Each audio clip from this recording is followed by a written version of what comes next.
So welcome to Tech Talk. First, a few housekeeping issues before I introduce our speaker. So please make sure you sign in and please RSVP so we can better prepare for the next session. This is important. Please text 274 to CME attendance for CME credit. So 274. 274. Use the chat feature in BlueJeans if you have technical questions. And please make sure you subscribe to the series to learn about upcoming Tech Talks. Our next Tech Talk is Functional Data Analysis from Growth Curves to Brain Images by Jiaoke Zhang on October 6th. And you can see the full schedule on the ACCEL website, and all our previous presentations are available on our website, DE-CTR.org. So I'm delighted to introduce Dr. Jing Qiu here on our Tech Talk. Dr. Qiu is currently assistant professor in the Department of Applied Economics and Statistics at University of Delaware. She obtained a PhD in statistics at Cornell University, and her research interests are related to statistical modeling of genomics data, multiple testing, gene expression data analysis, and DNA methylation analysis and Bayesian modeling. So I'm sure we are going to learn a lot from your talk. Dr. Qiu has a lot of publications and is teaching multiple courses at University of Delaware, so we are delighted to have you with us here.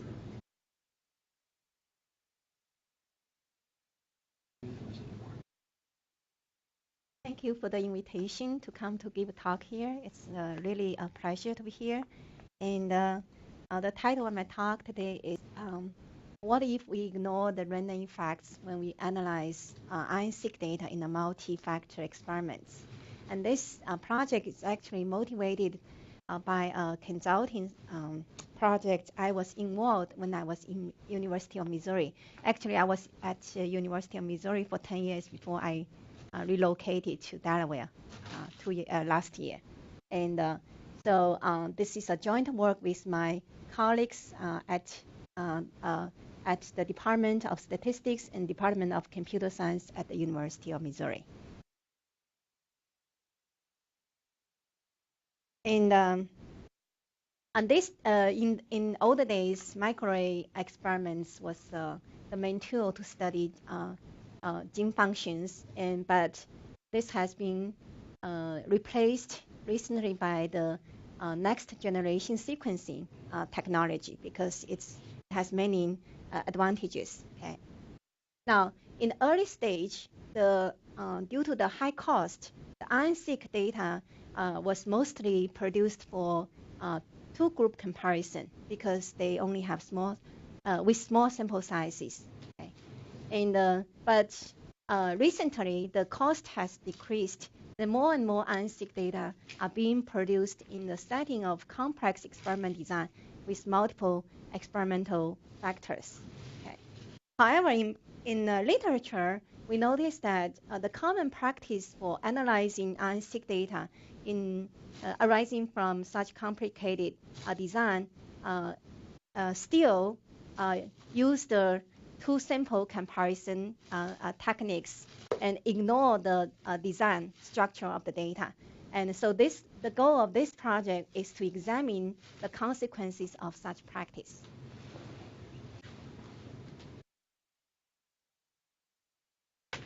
Now, let's start with a motivating example, and this is a paper published by my collaborator, and one student and I was involved in this project.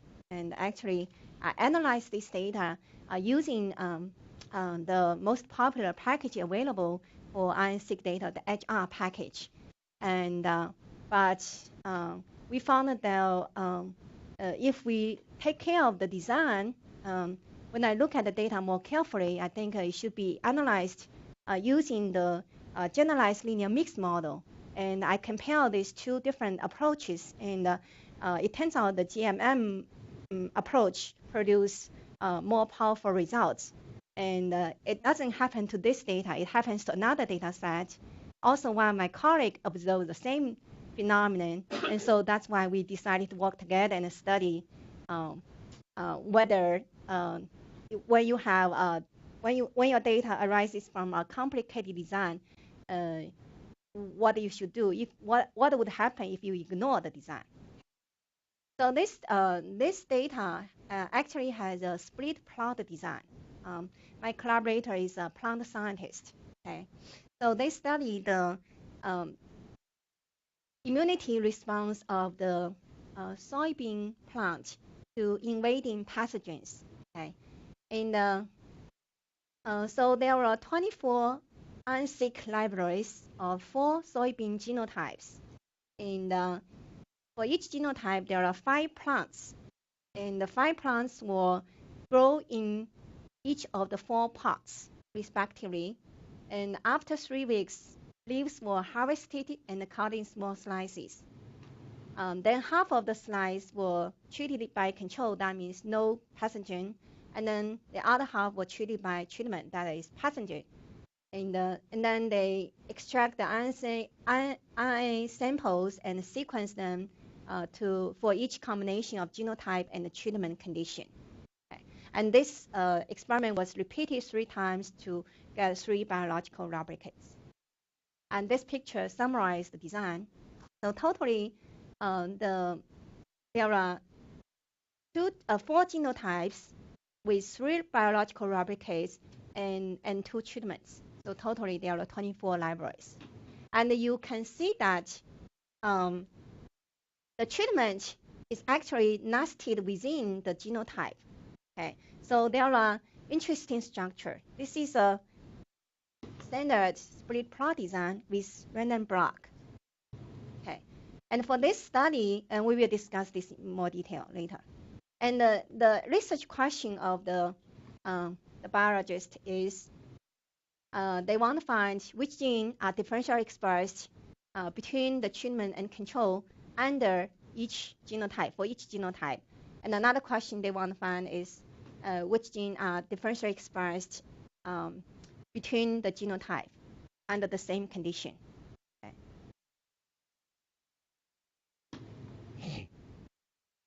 So this is an example of a randomized block split plot design.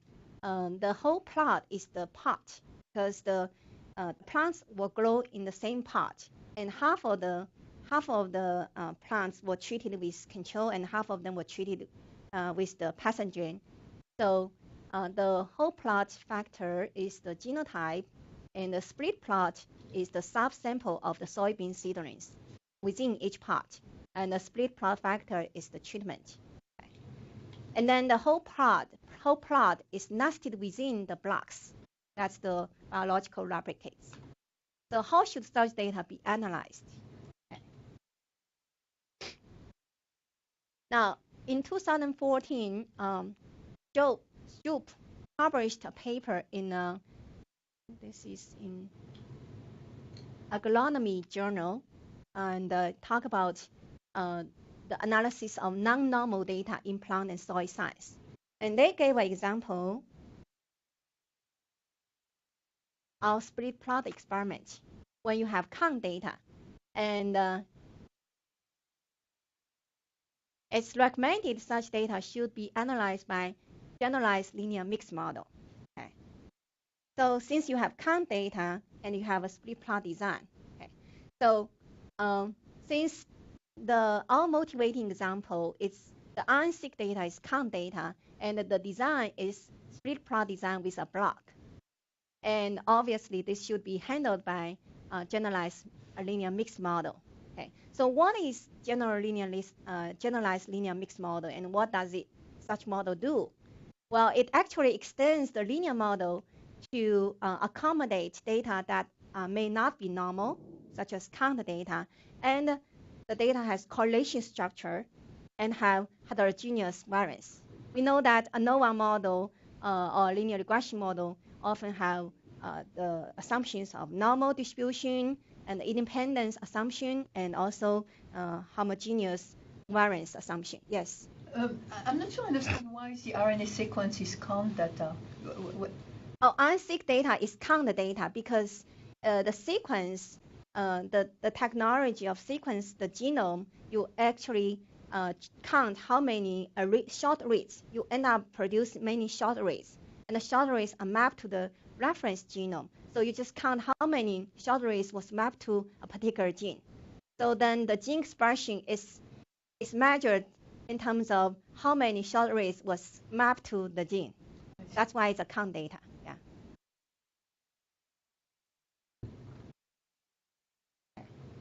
So I want to give a brief review of the difference of 4 general types of models in statistics. Okay. Linear models, including ANOVA model and the regression model, linear regression model, assume that the response variables are independent and normally distributed. Okay. And then generalized linear model is extension of linear model in terms of allowing the response variable to be non-normal, such as count data. Okay. And then linear mixed effects model is another extension of the linear model in terms of it allows the response variable to be correlated. Okay. But you still assume normal assumption. Okay. And the generalized linear mixed model, generalized linear mixed effects model is extension. You can consider it's extension of either linear mixed effects model or extension of the generalized linear model. Okay, because it basically assumes the data are not normally distributed and the data has correlation structure. Okay. So you can see the last 2 models involve the mixed effects model and it addresses correlation structure. Okay. And then the first 2 models, the linear model or the generalized linear model, both make assumption of independence. So that's the main difference of these 2 types of model. Okay. So how does the mixed effects model to address the correlation structure? Well, a mixed effects model is a statistical model containing both fixed effects and random effects. Okay. Fixed effects are explanatory variables that are treated as non-random, while random effects are covariates treated as if they arise from a random cause, or you assume it comes from a distribution. Okay. So the random effects are useful for 2 purposes. Okay. One purpose is to account for the correlation structure, okay. Such as the repeated measure on the same subject. Paul mentioned that he deals with a lot of the repeated measure data. And in our example, the observation from the same pot are correlated because the plants are growing in the same pot. Obviously, their observation will be correlated. Okay? And so it should be treated as a random effect if you consider the pot effect in the model. Okay. And another purpose of using random effect is that if you're assuming the random the factor to follow a distribution, basically you allow the statistical inference to be applied to a broader inference space. So instead of just apply to the particular plots you studied, you want your conclusion to be applied to a population of plots that are similar to what you use. Okay.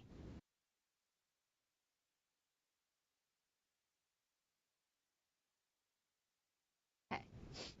So we talk about mixed effects model can deal with correlated data, and actually not just for split plot design. Data arising from randomized block design or nested design or repeated measure in times or space, they all usually involve correlated data, and so should be analyzed by mixed effects model. Okay. Now, since the RNA-seq data is counter data, and when there is correlation structure in the data, then we should use the generalized linear mixed model. Now, generalized linear mixed model is pretty recent because it involves computation. Okay, so it's since middle of 2000, several GLMM softwares are available in R and SAS. So including SAS, Glimpse, and nonlinear mixed procedural, and R package include GE, GMPQL, and LME4. Okay. Now, in 2010, Blackman applied the GLMM model to RNA-seq data, which is one of the earliest work applying the GLMM model to RNA-seq data. So there, they used the random effects to account for the individual subject effect. In their data, they were studying the difference between, they were studying different species, and so they have individual subject. Okay. And now, although there are papers that applying GLMM model to RNA-seq data, and also there are packages available for RNA-seq analysis, but it doesn't appear to be popular in literature. Okay. In fact, one of the common practice of analyzing RNA-seq data arising from complicated design is to treat the random effects as fixed. Okay. So one of the example is in McCarthy et al. 2012, they considered real RNA-seq data with a paired structure. Okay. So this paper is actually the author is the writer of the popular R package, HR package. Okay. So, now, RNA-seq profile of tumor and matched normal tissues from 3 patients were fitted to a GLM model, generalized linear model. Basically, they use a negative binomial linear model, which includes a patient effect and treatment effect through the HR package. And for such experiment, the conventional practice should be treating the patient effect as random because the paired observations are correlated, right? And also, we want to apply the statistical inference to a broader space instead of just the 3 patients you studied. Okay. However, due to the limitation of the current version of the HR package, it can only handle fixed effects model. Okay. So so basically they just treat the patient effect as fixed in their analysis. Okay. And we think that this is not adequate for analyzing such data.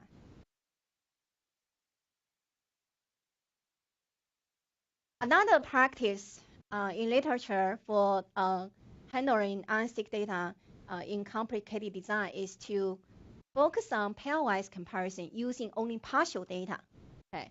So for instance, Johnston et al. 2013 conducted a 7-day time course RNA-seq experiment to characterize the long-lasting immune response of beetles to bacterial challenges. So in their study, they have pools of 10 individuals treated with bacterial change, and then 2 pools of control beetles consisting of 5 individuals. And so these 2 groups were sampled at 5 consecutive time points, respectively, and then the experiment was repeated twice at consecutive weeks. So from the description of the experiment, you can see it involves repeated measure because you are measuring the same pool 5 times, and then you have random blocks because you are doing the experiment twice. You have 2 biological replicates. Okay. So when the experiment involves repeated measure and random blocks, there are correlation and also there are variability introduced by those random effects, and it should be handled by mixed effects model. Okay. However, this paper, they studied the temporal response to immune challenging by analyzing RNA-seq data through the pairwise comparison at each time point, using only the data at each time point. In other words, they throw away all the other data when they look at the comparison of treatment and control at each time point. So using partial data pertaining to the comparison of interest, you disregard data information, so that will result in low power. To summarize, we have reviewed 3 practices in literature for analyzing RNA-seq data when it comes from a complicated experiment design involving random effects. So the first practice is to take care of the design and allow the random effects in the model. And the second practice is to ignore the random effects by just treat it as fixed, and then apply the fixed effects model to all the data. And the third practice is to throw away some data and just focus on pairwise comparison. So with different practices in literature, it's fair to ask, does it matter if we ignore the random effects when analyze the RNA-seq data arising from multifactor experiments. Okay. So that's the goal of this project. We want to answer this question, and we will do the comparison of the three practices in using the real data analysis and the simulation study. Now, for each of the three practices, there are many, many different packages available in literature, even just for pairwise comparison, because early RNA-seq data are mostly designed for two-group comparison. So there are a lot, maybe more than 20 packages available there. So, but we do not mean to do a comprehensive review of all the possible methods or existing methods. Instead, we just choose a couple of popular methods from each category to make the points. Okay. So for the first practice, we consider models allowing random effects. We just use the standard GLMM. Okay. Actually, there are other packages that try to improve GLMM model. Okay. And then the second category, we consider the HR-GLM approach because it's very popular and their packages are maintained very well. Okay. And also it allows to handle multi-factor experiment, but it just can allow the fixed effects, not random effects. For the third category, we consider three popular packages allowing paired data structure. We call them the basic, DE-CTR, and HR.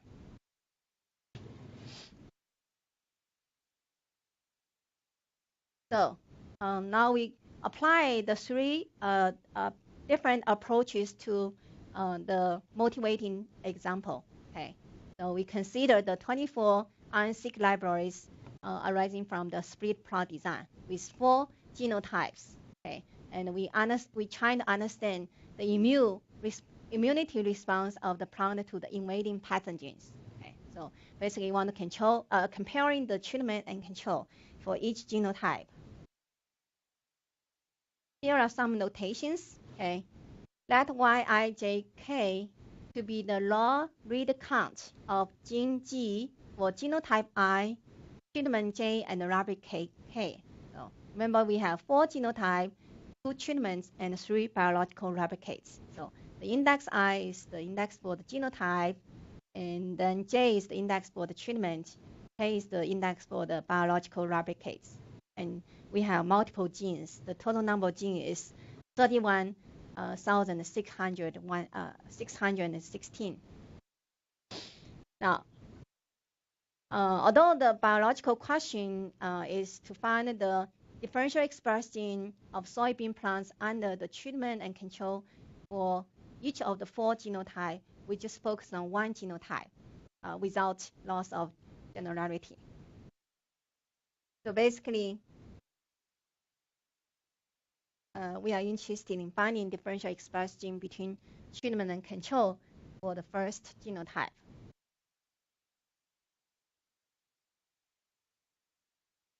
Now there are 6. In order to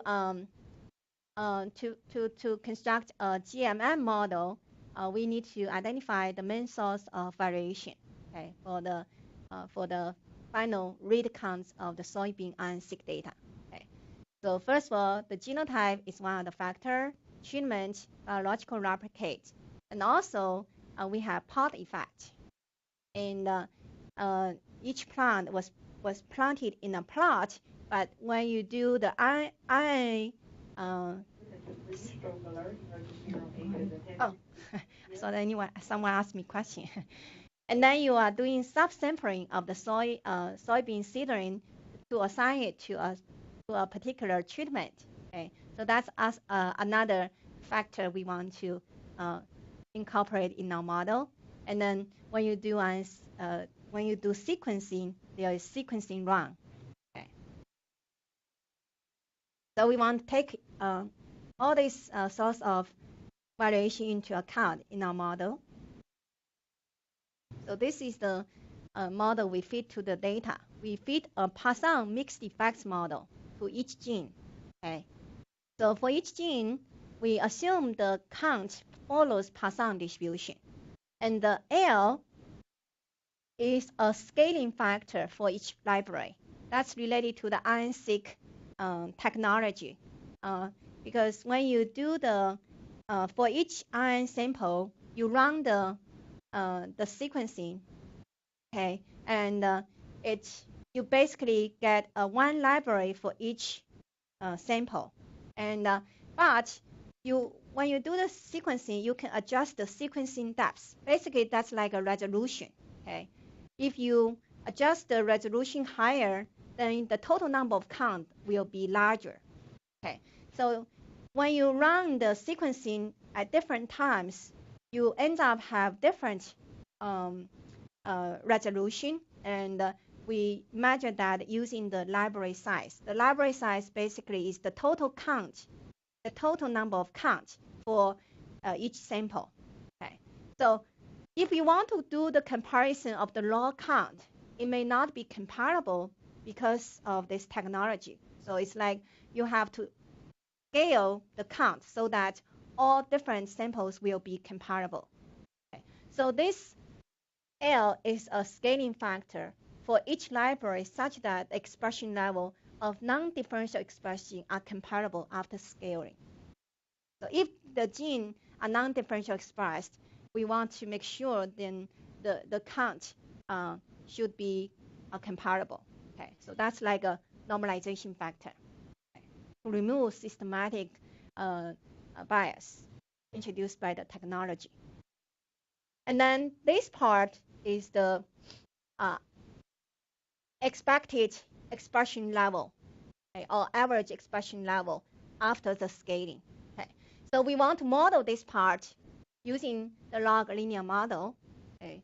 So we think that the variation we observed in the average expression level of the ICE genotype of the GIS gene that comes from the ICE genotype, case condition, case biological replicates. We want to model using this mixed effects model. Okay. So mu ij is the average expression level of gene G under condition I and the genotype I, and condition J and the genotype I. Okay. So that's the parameter of main interest to us. So we want to compare the average expression level of gene of a particular gene between the treatment and control for a particular genotype. Okay. And we include 3 random effects in the model. So R is the replicate effect, or the block effect, the biological replicate effect, to account for the random block effects. And then P is the pod effect, which is nested within the genotype. Okay. And then you also have the individual sample effect. That's the subsampling of the soybean seedlings.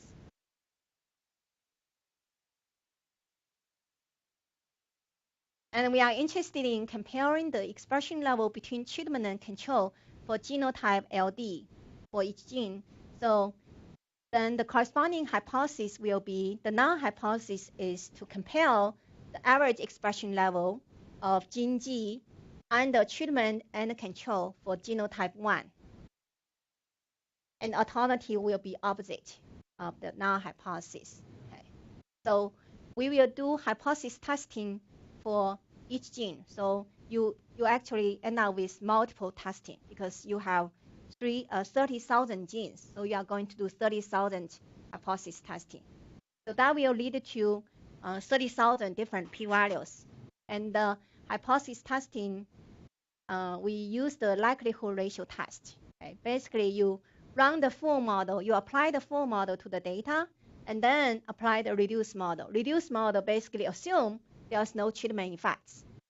And so you would have less parameters in your model. So you run the model twice, and then you compare their likelihood ratio and do a likelihood ratio test, which will give you a p-value. So you will have a p-value for each gene, and after doing 30,000 tests, you get a 30,000 p-value. So we have to adjust for the multiplicity. And the traditional way to adjust for type 1 error in genome study is the false discovery rate. Okay, so we just use the standard methods. We use Q value approach of sorry to control FDR at level alpha.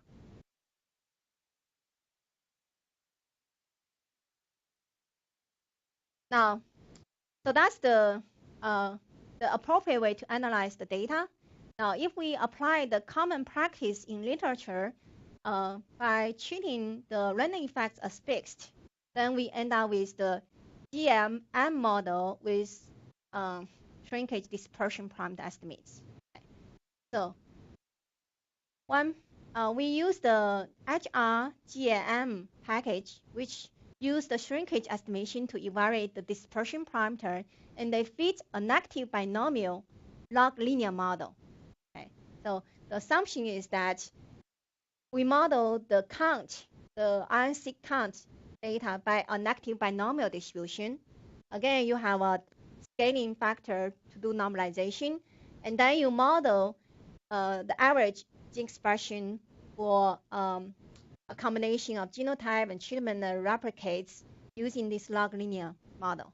But in this log linear model, it only you cannot include random effects. So for this design, if we cannot include random effects and we want to still take into account of the structure, then we can only include the replicate effect. We can't put a part effect here. If we put a part effect and treat it as fixed, we run out of degrees of freedom. And the model is not estimable. The model is unidentifiable. So we basically, if we only can include a fixed effects model, then that's the model we can fit. Best model we can fit. Okay. Again, you want to test the same hypothesis. We want to compare mu11 with mu12, treatment and control, and for the first genotype.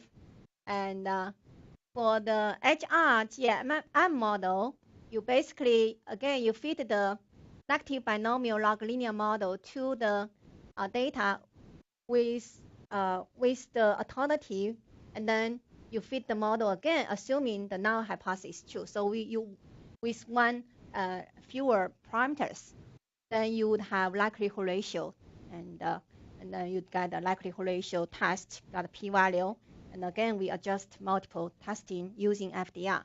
Okay. So the rest part is similar, it's just the model is different. Okay. And the third approach is to focus on pairwise comparison.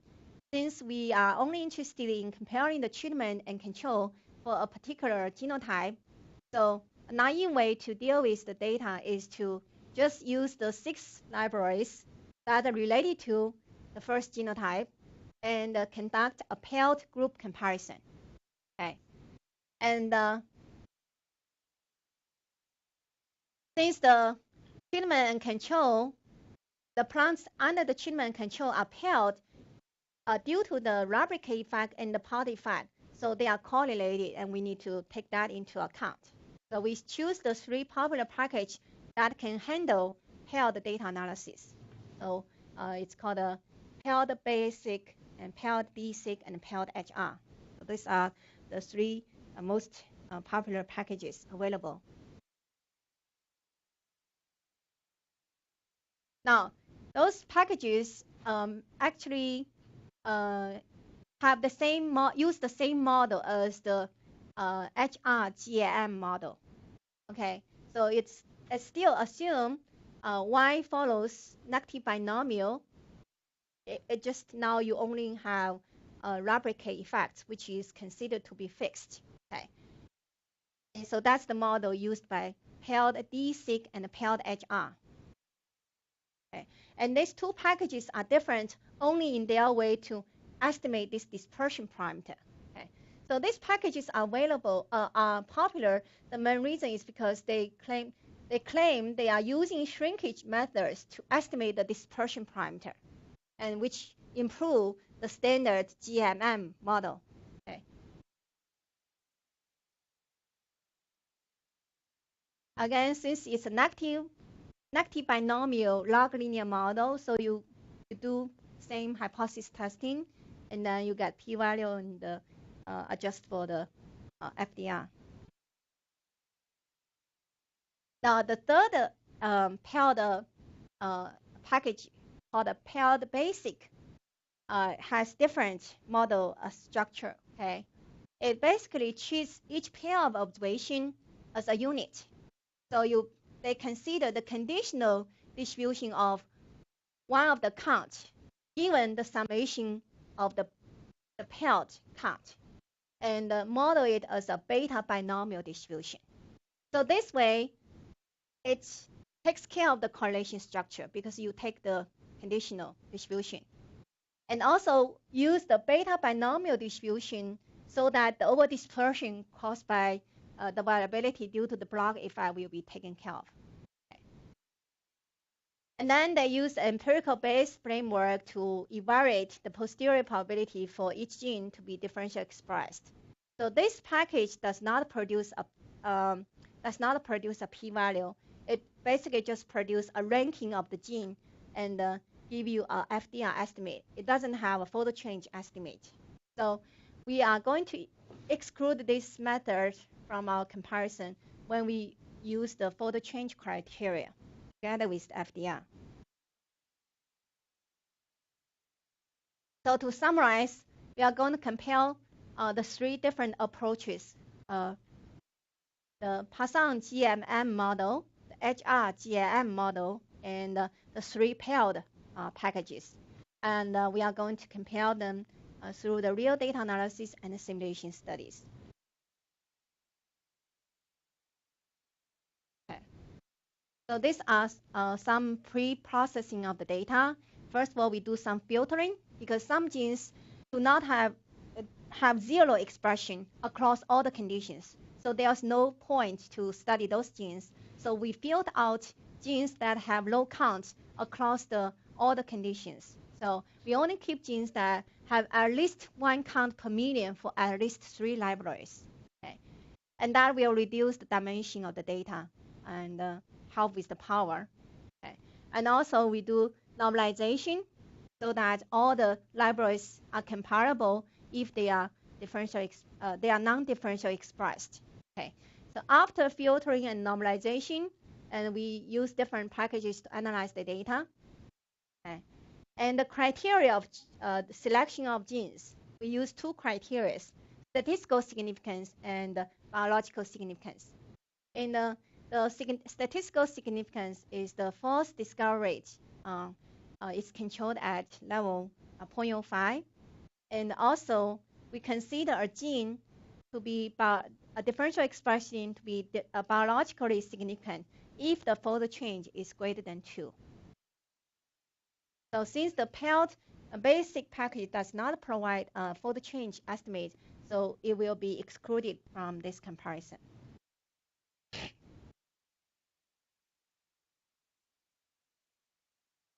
Here is the result of the real data analysis.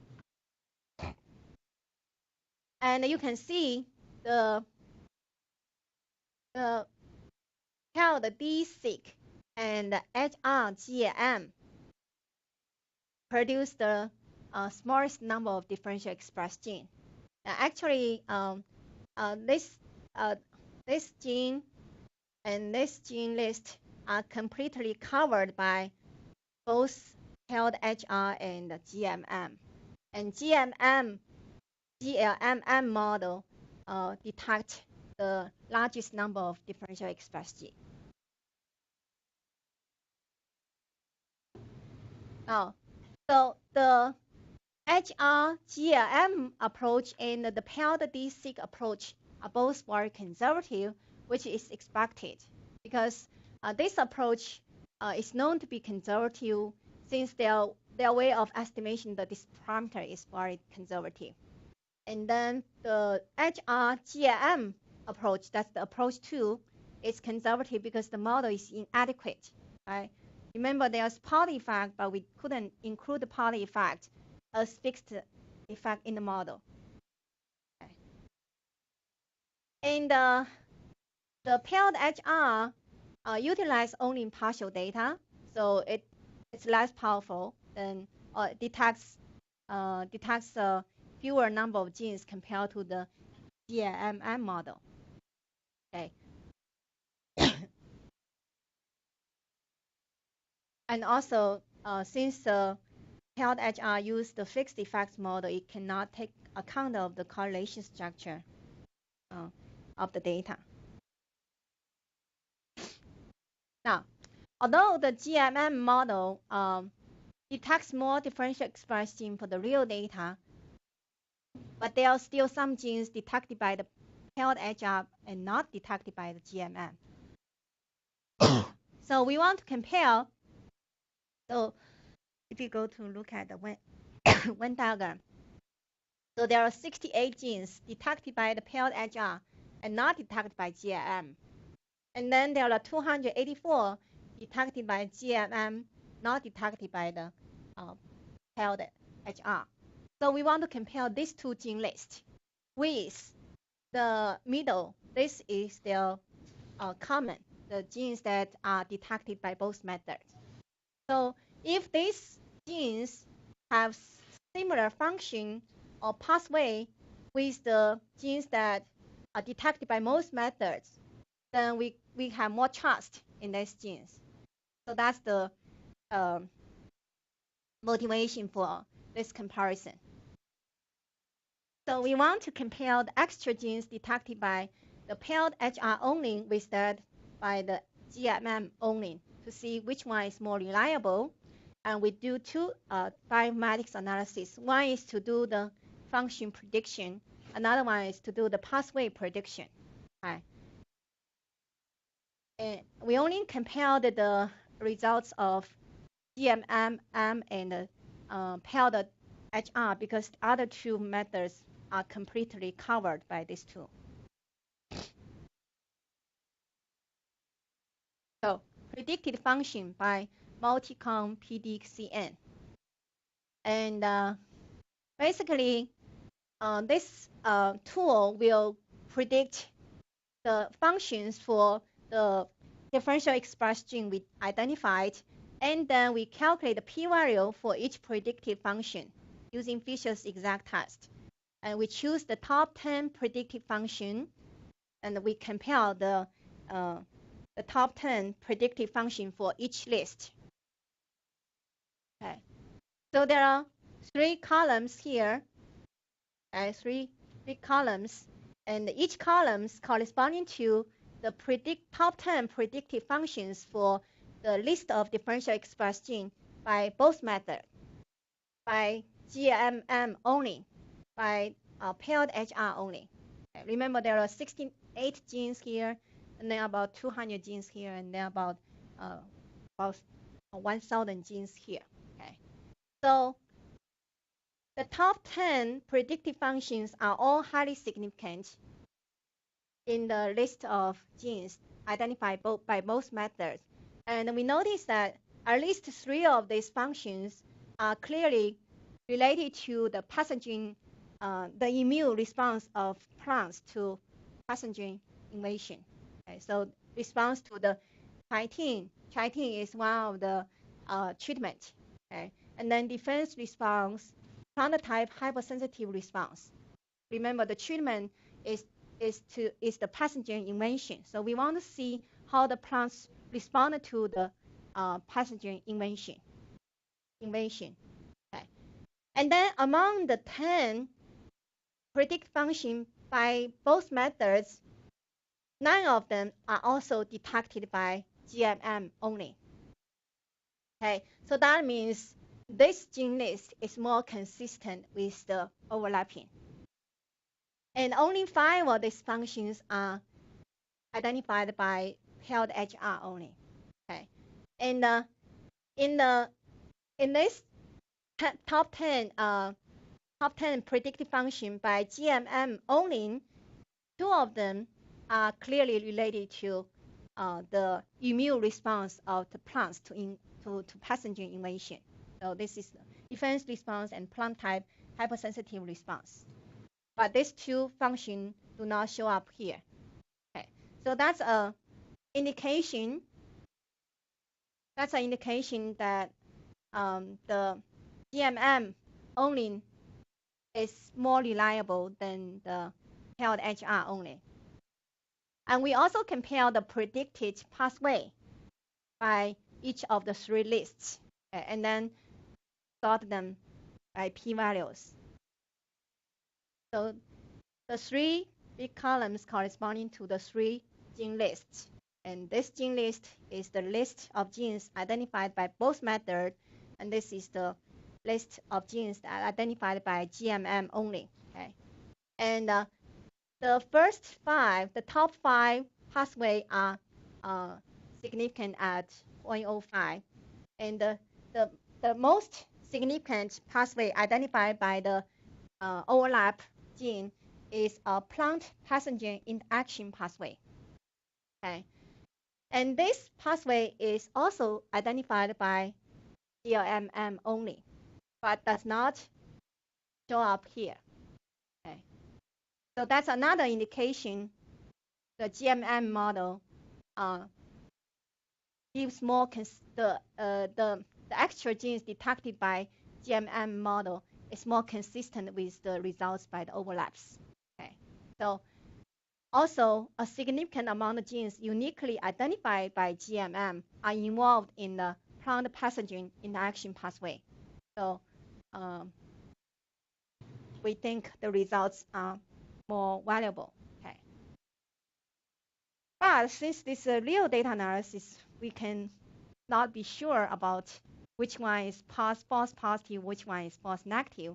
So it's always good to do some simulation studies to see their power and type 1 error performance. Okay.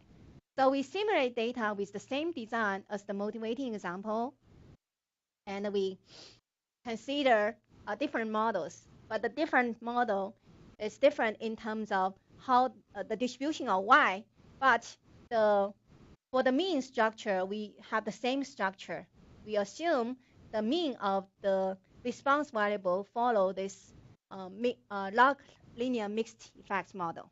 Okay, so that means we have random replicate effect, we have pot effect, and that will make sure the simulated data has the same design pattern.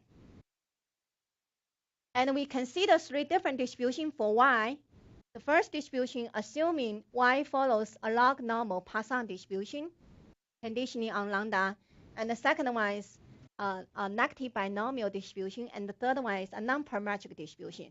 So basically, the three different simulation settings corresponding to different models. So the first setting is a Poisson mixed effects model. That's the model we feed to the data.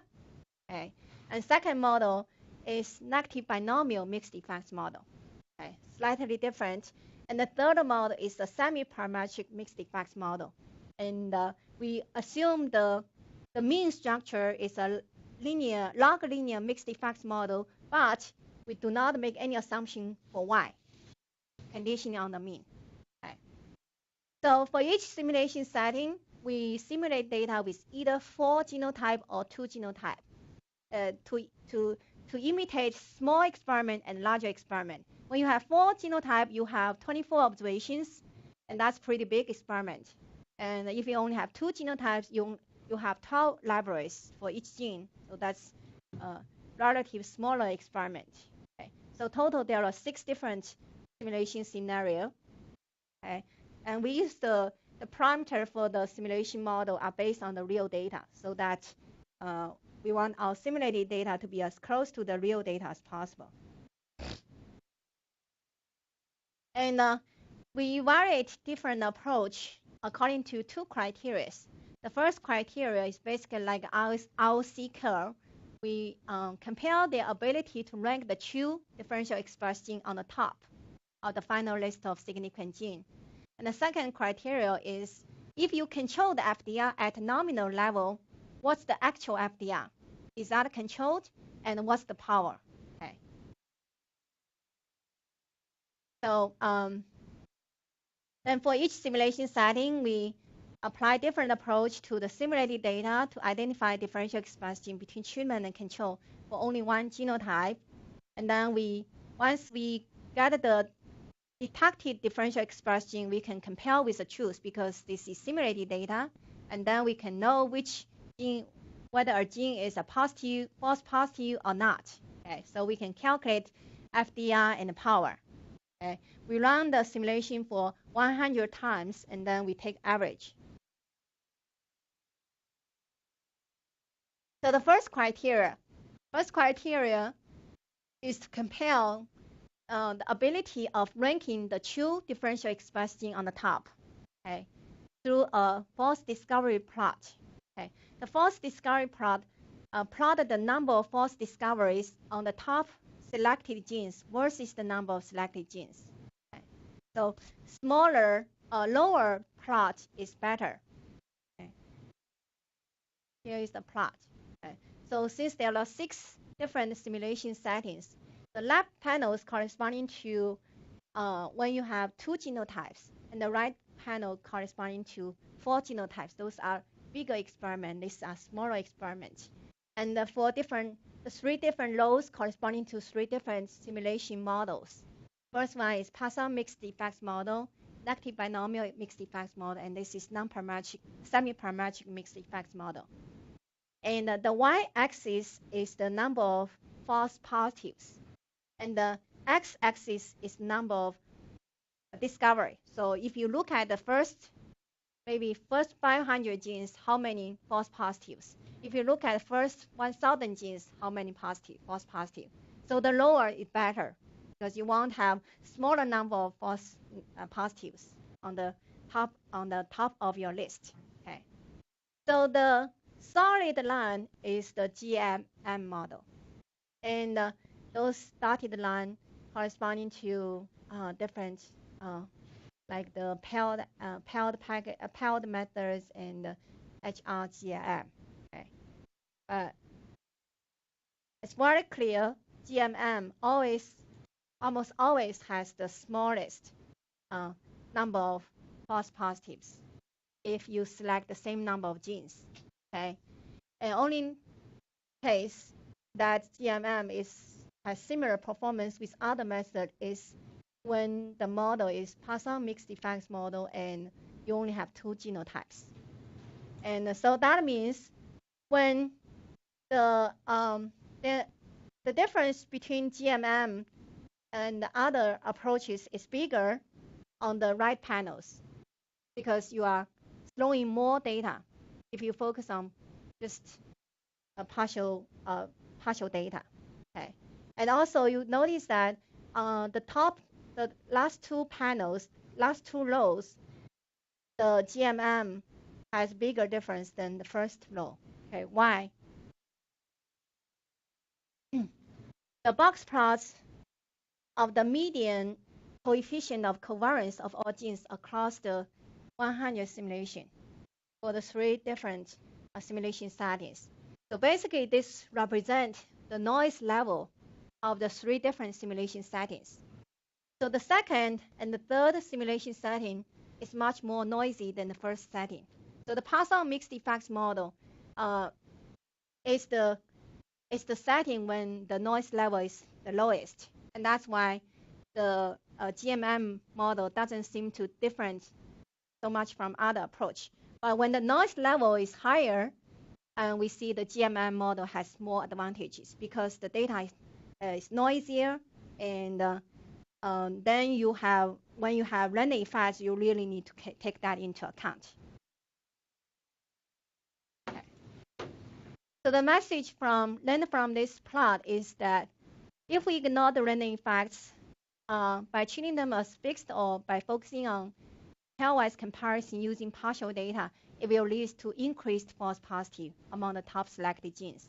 And this problem can be aggregated if the noise level is high or when a big proportion of the data is discarded by focusing on pairwise comparison. The second criteria is to assess the actual FDR and power of different procedure when we control the FDR at nominal level. Okay.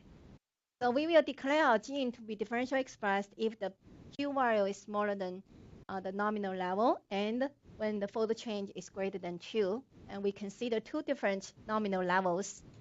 And since the paired basic does not provide full change estimate, it's excluded from this analysis.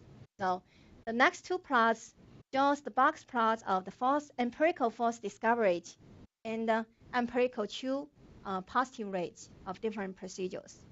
Okay. So again, you have 6 different panels because you have 6 different simulation settings. Okay. The first row, all the procedure, the FDR are controlled at their nominal level. Okay.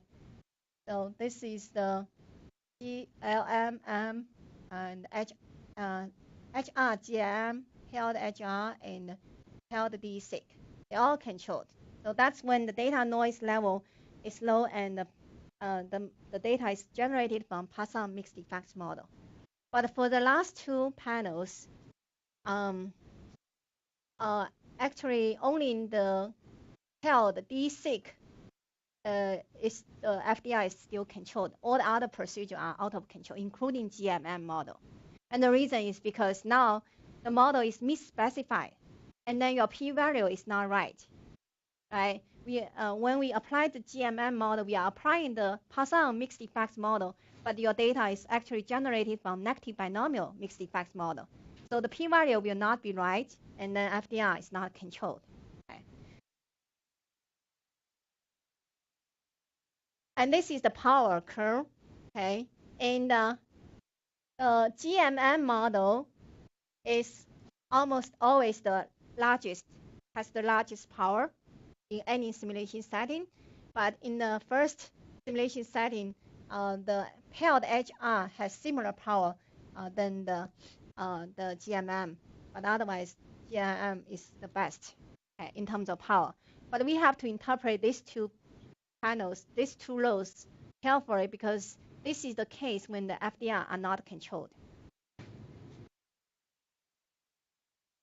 So the message from the FDR and power study, when the nominal FDR level is fixed, ignoring the random effects can lead to lower power. And but a word of caution is that actual FDR can be out of control if the model is clearly misspecified. Okay. So even you fit the model allowing for random effects. Take-home message. Okay. So we found if you the data arise from experiments such as split plot design or random repeating measure design, when there is correlation structure, you treat the random effects as fixed or just focusing on pairwise comparison using partial data will lead to increased false positives among the top selected genes, or you end up with lower power if you control the FDR. Okay. So using shrinkage variance estimation does not make up for the damage caused by ignoring the random effects in a multi-factor experiment. Okay. And this work is now published in a statistical application in genetics and molecular biology. So you can find the paper there, more interested in more details. So thank you for your attention. Any questions? Thank you very much. That was really interesting. It sort of confirmed all of my doubts about medical research in medicine. So the conclusion is that we need to use GLMM, right? GLMM. Well, it depends on the design. Yeah, if the design involves like correlation structure, then we should take that into account. Yeah, I think the main message is that a lot of times people, when there are standard packages available, and people just put their data into the standard package without thinking about whether it's appropriate to do that. Yeah, and so it's always better to involve a statistician, right, to help them to identify the right approach to analyze their data. So the area where we run into this, and it's actually not as complicated as doing gene studies, is in clinical trials, data comes from different sources, from different sites, even from different countries. Mm-hmm. And most of the time that's ignored in doing the analysis. They're assuming that basically that the data is equal. Yeah, that's equivalent from site to site, whereas the correct analysis is to treat those as random effects. unfortunately, yeah, there are many analyses that are done inappropriately. Yeah, so that's why as a statistician, we need to, jump out and tell people, what's the right way to do the data analysis. Right. Thank you for coming to listen to my talk. Yeah.